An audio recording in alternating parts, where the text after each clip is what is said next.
All right. Hi, this is Robin with Horror Pop After Midnight. I'm with the cast and crew for the upcoming Nightmare on Elm Street fan documentary, Fred Heads. How's it going? Good, good. Thank you for having us. Thank you so much for having us. We are having an awesome time. Can't wait to release it. I would be having a better time if I had your awesome hair. Oh, you love my color hair? I love it. I love it. It's awesome. That's what everybody says. That's awesome. We can't wait for you guys to see it. This is all for you guys, so we're excited. I've seen you somewhere before too. I know. It's the look. All right. How'd you come up with the film of the fans of Elm Street, and what inspired you, and how'd you come up with that? They inspired me. So we made a film together in 2016, I believe, 2015, 2016. And after we made that film, we got to premiere it at a convention. It was a fan film. It was a lot of fun. And during that, we all just kind of looked at each other, and it was like, let's tell the story of the fans. Like, the fans deserve their own story, their own documentary. And it started with Jeremy in his basement. We had no clue what we were gonna do. We filmed him on camera. He has like an amazing collection. And we thought, okay, there's an idea here as he was telling his story. We're like, there's something here. And so we really fleshed it out together as a team, and then went on a journey for almost 2 years, 3 years filming. How about you? So I'm actually a latecomer to the Fred Heads team. I joined in 2018. And to be honest, I didn't know about Fred Heads prior. I grew up overseas, so horror conventions weren't as accessible for me, so I moved here. I got connected with the Fred Heads when they needed social media assistance, and just the amazing power of connection. I had no idea how many of us were out there, so this is awesome. We, all of us have been friends for quite some time, and we've all met through like different ways on the conventions, and we always joked about it. We're like, I know this person, and we all love A Nightmare on Elm Street. And then Paige was like, yeah, when she started to like interview Jeremy and everything, she was like, we definitely have to like go out and at least try this.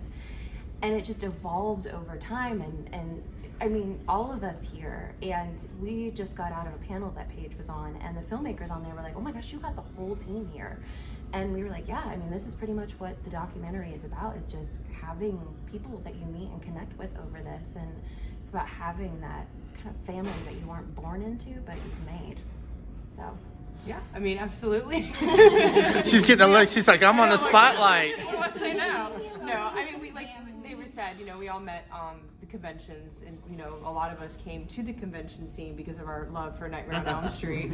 So that kind of started something, and the friendship was definitely there. And one of the things we wanted to do is, trying to get other fan stories, we opened up submissions online so people could actually submit their own stories or the collections, or show off whatever they wanted to show off. And I think that was one of the most rewarding things about the project, is having those like-minded people trust us with their story to tell.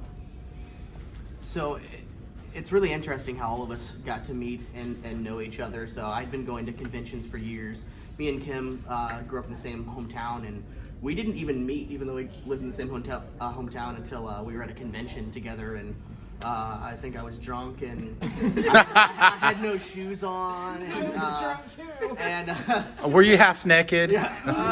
If I would have continued, that would have definitely happened. But, so we were there to meet Robert Englund together, and we just connected and became friends. And then I've been in multiple bands over the years, and my guitar player Dave was around, and through Dave knowing me and me knowing Kim, all of a sudden there was a link to Paige, and Dave and Paige got married. So like the love of Freddy Krueger brought a marriage together, and next thing you know, we're in my basement, and we're talking about Nightmare on Elm Street and collectibles.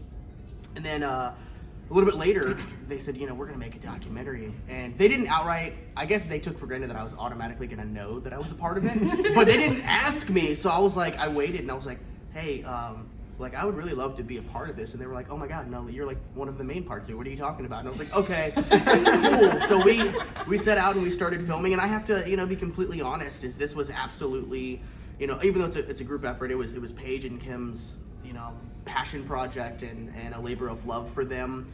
And so I just did whatever they needed and was there whenever they told me to be there. But from the start of it into the finish line, they were really the ones carrying the torch. So I just have so much love and adoration for them. And, you know, making movies is very hard. And, you know, there's multiple times where you're like, I fucking wish I never started this, because it's an undertaking. And the fact anybody that can do this with no budget and without studio backing and can go, I'm gonna make this and I'm gonna finish this.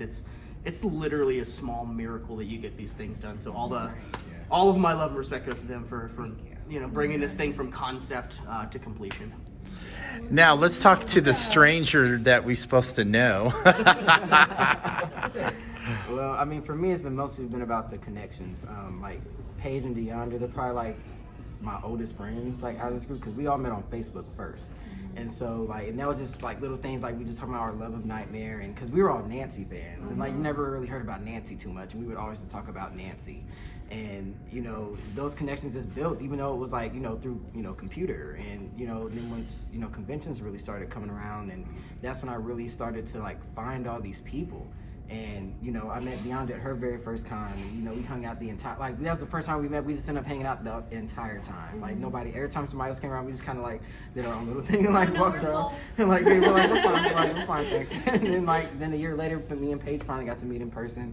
And it's like, that link just, like, never, you know, stopped. And me and Kim, like, because we always say fate, you know, because there was a show here that where all the tickets were canceled like pretty early on, which that had never happened at a Horrorhound before. Because I live in this area and I'm always here, and I could literally buy my tickets first day. But that particular show, everything had sold out maybe 2 or 3 weeks beforehand. So I'm like, well, what am I gonna do? I need my convention fixed. You know, what am I gonna do? And then DeAndre's like, well, we're going to the one up in Michigan. Like, you know, just ride with us. And then that's how I met Kim, because she had just met Kim, and then like me and Kim went on like, you know, this kind of like journey together. With We all didn't this even know stuff. each other, actually. We Right. just talked online. I mean, that's The first basically time. what it all was. But a Right. lot of this stuff was just, hey, I've talked to you a lot online. And so my mom was like, you know, you really can't have friends that you meet online. And I'm like, that is not true. I just got into a car with several of them.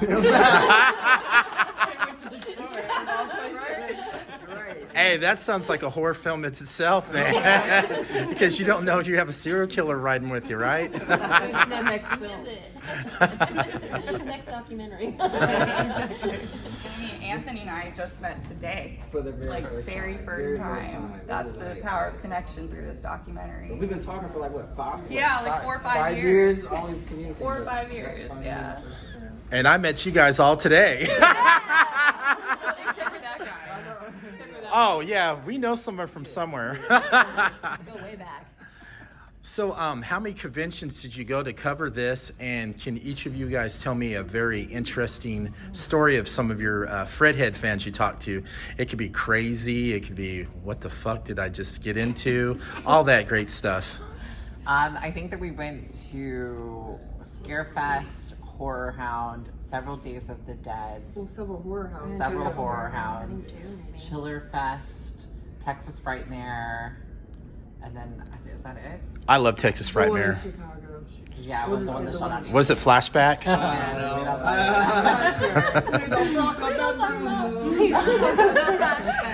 Hey, that's Vegas. But I don't know. I think it's the whole thing has been like really fun, and so my favorite, one of my favorite moments in the documentary is so super small, and it's with a fan, and she's talking about why she loves Freddy Krueger, and she's like, you know, he's this person, and he's this, and he's a child murderer, which is really cool, and we're like editing, and we're like, oh. And so Kim and I went rounds. We were like, should we take that out? Like, and we're like, nope, she said it. Like, it's a funny moment. It's a small little nugget. That's like but I loved it so much. So I was at Texas Frightmare with the crew. And that's where I first met them. And we got to interview a few people, but I loved being able to, I don't know if I'm allowed to share that.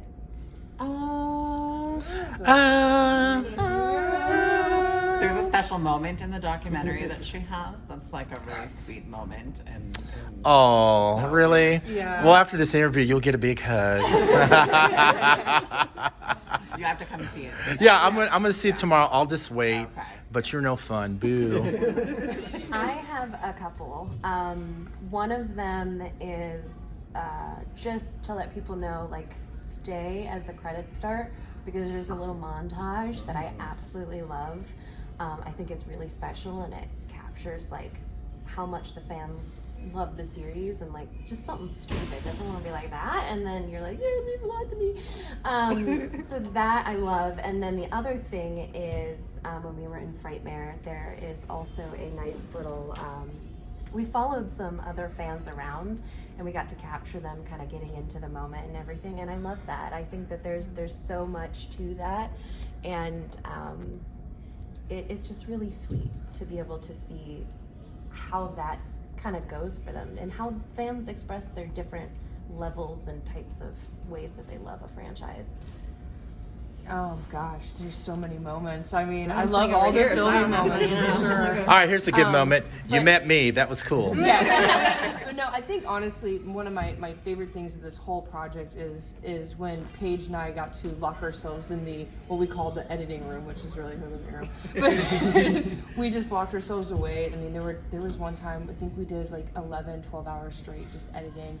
And just having like the like minds kind of like bounce ideas off each other. Oh, this footage needs to go here and this goes there. You know, when we sat down to watch the footage, we actually didn't realize how much we had. Like, holy crap, what are we gonna do with all this? And I don't know, piecing it together was a lot of fun. So. We actually hit pause on filming because we had more stuff planned to film, and we sat down. I told the story in the panel earlier, but we were in Heather Langenkamp's studio in LA, and she was asking about it, and we kind of we're not really sure where we're going, the direction we're going with it. We have all this footage, but like I'm not really finding anything to tie it together. And she told us, she's like, stop. She goes, watch every piece of footage, make all sorts of notes, find the common story, because you're looking for a specific thing and that might not be the story. And so that's what we did, and we actually stopped filming because we were like, we don't know what we need. We need to go through this. And that whole process was fun to really learn our style of editing and what we wanted to visually. And a lot of that benefited because we lived in the same area. So they would be on calls with us and we'd be like, what do you guys think about this? What do you think about that? Like sending like graphics and music cues and all sorts of stuff. It was just really fun to hone who we were as like filmmakers. And it's a time that I don't think most people can really get. And we were very fortunate for that. Yeah. I'm so excited to see it tomorrow. So where can everybody find you on social media to check it out and your antics? You can find us on Twitter, TikTok, Instagram, and Facebook at FredHeadsDoc, and that's just DOC, or you can visit fredheadsdoc.com. All right, thank you so much, guys. Thank you. Thank you.